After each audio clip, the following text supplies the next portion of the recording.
Hello everybody and welcome back to my career playthrough of Kerbal Space Program. And today we're picking off where we left last time, where we finished one of our tourist contracts. We still have another one left, and we are also going to go to the moon. And this is a nice little contract that we have here. We have to haul something into the air, but then I realize we also have to do that speed things, which I really don't like.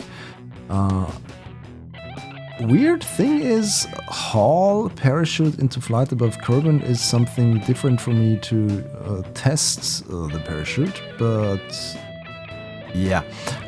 Let's call it like that. And we have to do another tourist contract, and then we have to conduct our observational survey near Bob's Butte.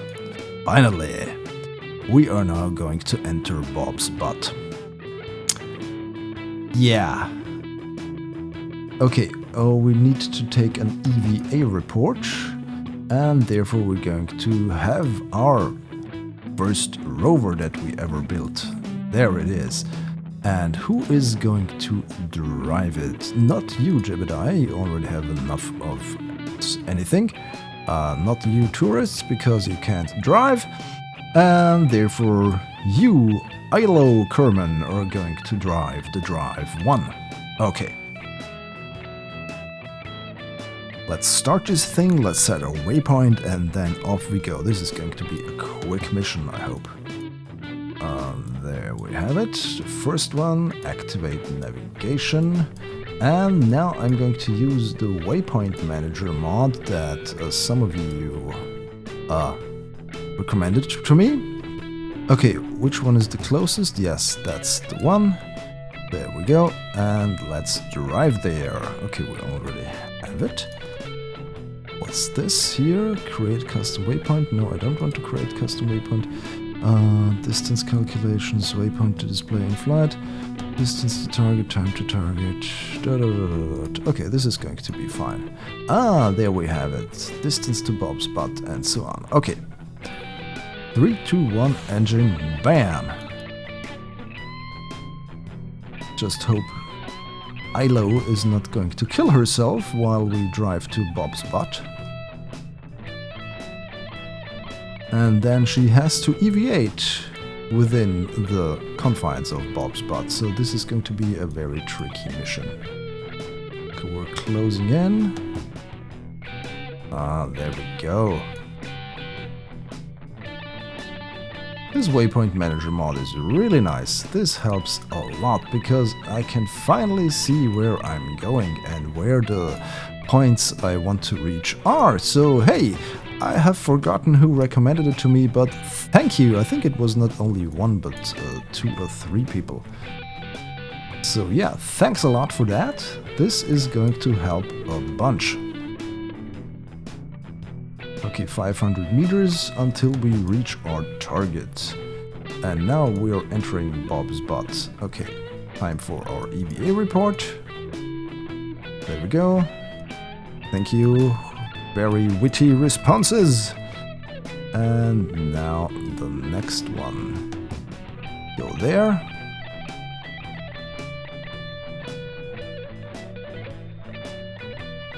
Okay, let's don't jump across the launch pad.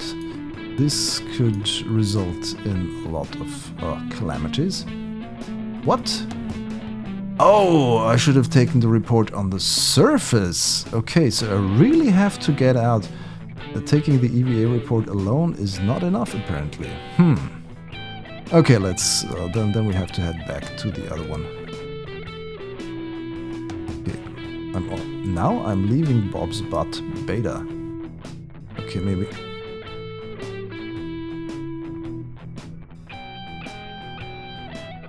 What I wanted to say is maybe I can enter it later again. So I thought maybe I could drive around, but yeah. There we go, we're going to go there and we're going to activate our brakes because I think once we're close to 500 meters, we're already entered our waypoint. Yes, that's right. We are now entering Bob's butt. Alpha. Okay. Take the EVA report. Yes, we now have it from the Alpha side. Why wasn't it? I did take an EVA report earlier. Why didn't that count? Curious. Here we're already headed for Gamma. 800 meters, this should be fine. Some more control authority over here, there we go. Okay, let's head over there.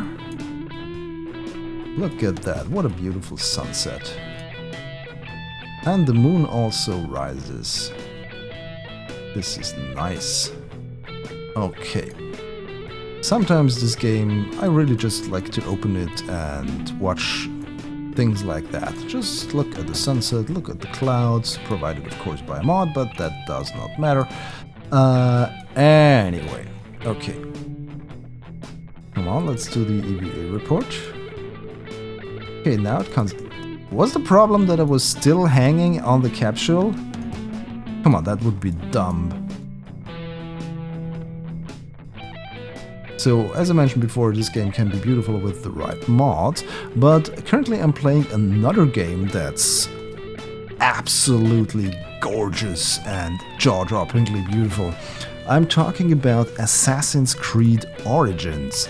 I'm not sure if any of you have played the Assassin's Creed series intensively. I've played, I think, almost, not every game. I've skipped sort of the Unity and Rogue parts of the series, but I played a lot of the games, especially the saga around Ezio Auditore, and I enjoyed it most of the time. And I thought, oh well, it was a bit of a decline in the series for the last few installments, and we have finished our contracts, but Assassin's Creed Origins for me is a return to form. It's really a great game. The fighting mechanics, I don't like that they put the attack buttons on the shoulder buttons on the control pad, but yeah.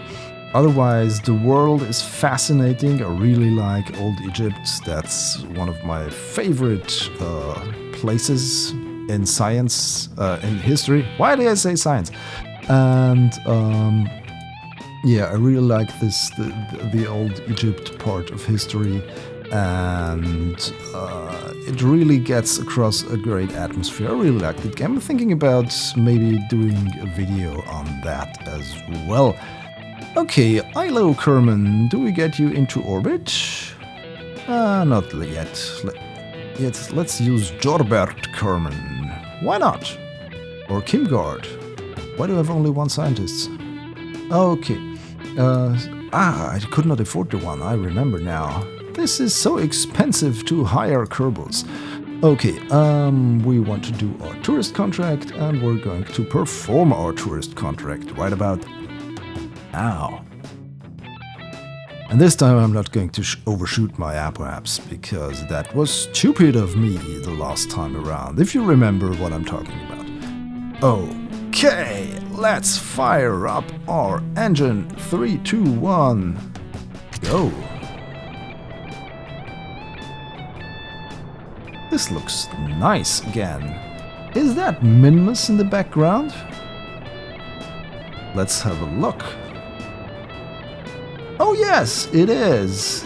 Hi there, Minmus. Good to see you. This is nice. I really like having moons on the horizon. It's a bit like Tatooine, you know, where Luke looks out across the desert and the twin suns are rising.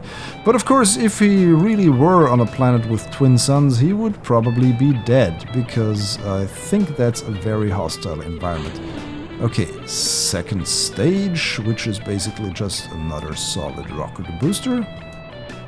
And I want this to be a bit more flat. There we go. Oh, the God Rays! Look at that. Scatterer doing its magic.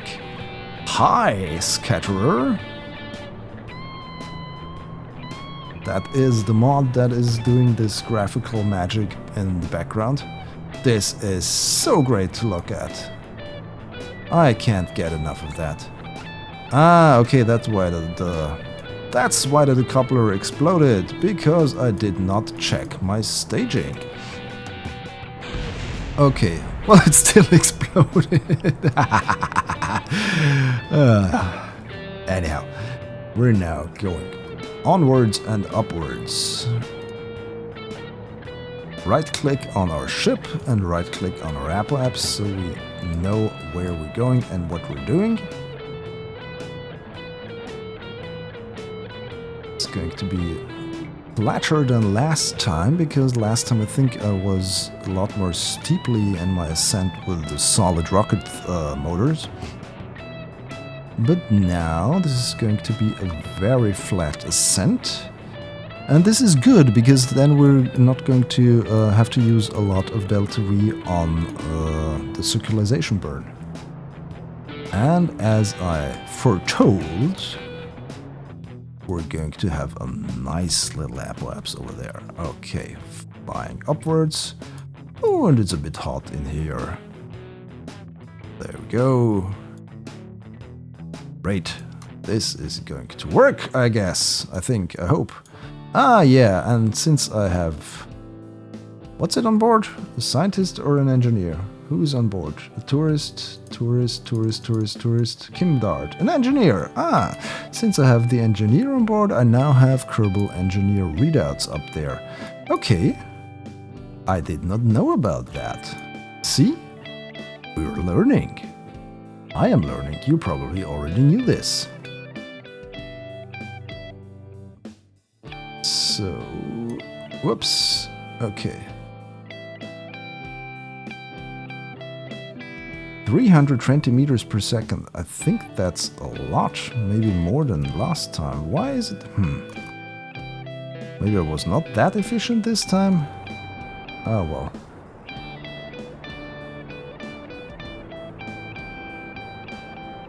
Okay. Where am I? Yes, we are now in orbit. Perfect! So we have fulfilled our contractual obligations to get tourists into orbit, and since we are very efficient service people and the Kerbal Space Tourism Services don't offer any long-term fun type of stuff thingies, we're going to get you back down to Earth, Kerbin, right about now.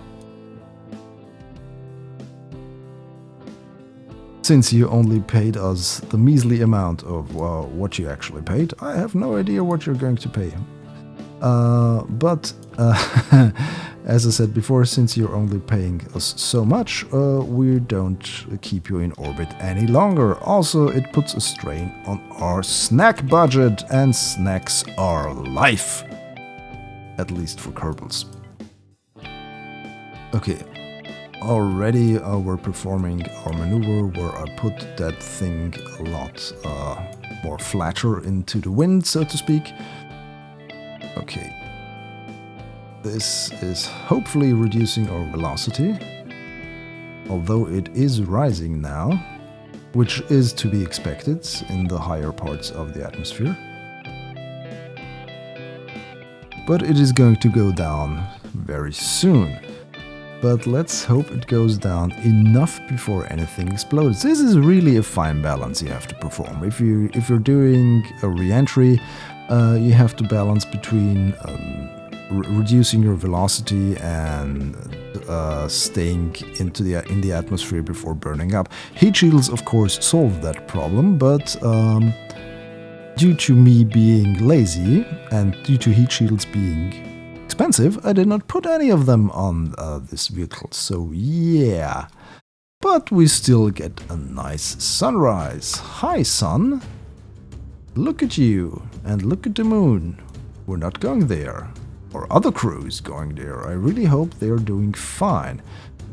and we still have a few minutes left. A few hours actually. About 6 hours game time. Okay, how are we doing?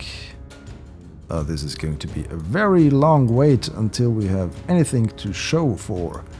Okay, we are reducing our impact as we're reducing our impact. As you can see here, the trajectories mod is calculating where we're going to land, and since I have put myself a square like this, this is going to be earlier than it originally predicted. See here, the X is still wandering to the left. And look at that, there's a big crater. I wonder what happened there. Maybe some prehistoric Kerbal Saurus went extinct back then. Who knows? Unless you believe, of course, the Earth is only 4,000 years old and was created in 6 days. Although I heard an interesting theory, and this is a bit, for me, it's a bit of a harebrained idea, but listen to it anyway. Some people started calculating, apparently, that when the Big Bang first occurred, space-time was also created, and since time was only created back then, and all of the mass of the universe was concentrated in just a singularity, it was the extreme form of time dilation you have when you're close to a black hole. The effect that was depicted in Christopher Nolan's movie Interstellar. So, some people thought, okay, if we can calculate that time dilation, maybe we can calculate how long sort of a day of the universe was back then. So if we stretch time or bend time to what it was back in the days of the Big Bang, then maybe we could get some sort of number that's equivalent to what a day today would be. It was really, really weird, and I'm probably not presenting this to you in a cohesive manner, because I'm trying to fly a spacecraft over here at the same time. But the thing is, they calculated that due to time dilation, what's written in the Bible is that one day in the Bible where God created heavens and the earth, or whatever is in there. I don't read the Bible, to be honest. I have no idea what's in there. Even though I went to a Catholic school. Did you know about that? And anyhow, so the first day in the Bible corresponds in reality to 5 billion years or something, or even more, because of the time dilation thing. Yeah, so if anybody is out there with more knowledge about that than me, and I mean astrophysics and not Bible knowledge, then please speak up and tell me what you think about this line of thought, because I thought it was very, weird. Okay, and I also did not do the math to corroborate or invalidate those claims, which I probably can't, because it might be very complex to calculate how time behaved at the beginning of the universe. Okay, we have a safe splashdown, and maybe we can get another crew report. No, we don't get enough science there, but we can get a surface sample of the sea. There you go. Hi, Jebediah. Are you dying of heat? I really hope not. And yes, we have our surface sample. We bored the 8-ball, which is now a 4-ball. Yeah. I don't really have that much luck with naming patterns, apparently. And we have our data, and we have our funds, and we have our tourists back, and all of them leveled up. Why? Yeah. Okay, one more contract, and that is, of course, the flyby of the moon, but we still have... What? How is that possible? I'm pretty sure I was away longer than half an hour. Was I? Was I not? Okay. What's that? Periapsis altitude on the surface. Okay. Somebody wants me to fly somewhere, apparently. But we're not going to do that. How are you doing today? Well, you still have 1 day left, so let's see if we can get some more contracts done in between. Okay, suborbital trajectory over the moon. Suborbital trajectory over the moon. Well, we're not going to do this. Rescue mission! Well, this is nice. We can perform this within 5 years. Oh, well. Where is Dukas Kerman? I'm going to have to see. Test launch escape system at the launch site. I think I can manage that. Ferry 2 tourists. Where do you want to go? Orbit. And you don't want to orbit. You just want to have... Okay. Dear Urfel Kerman, you want to have an orbit around Kerbin, but you don't want to pay for the suborbital spaceflight on Kerbin. What kind of stunt did you pull to get that contract? Oh well, we're going to do this anyways. And we're also going to rescue somebody. But let's look at where he or she or it is. Dukas Kerman, where are you? Okay, I can't see you. Ah, Dukas Shipwreck. Okay. You're a bit away from us, and you're also in a very inclined orbit. Well, it's almost a minus parallel plane of orbit. I should have looked at that before I accepted the contract. This is going to be interesting. But let's not fret about that. We're going to explore this the next time when we enter the ShadowZone. If you enjoyed this video, please subscribe to my channel for more and follow me on my social thingies. The links are in the description. Also, you can watch one of the 2 cool videos shown on the right. Thanks for watching. Goodbye.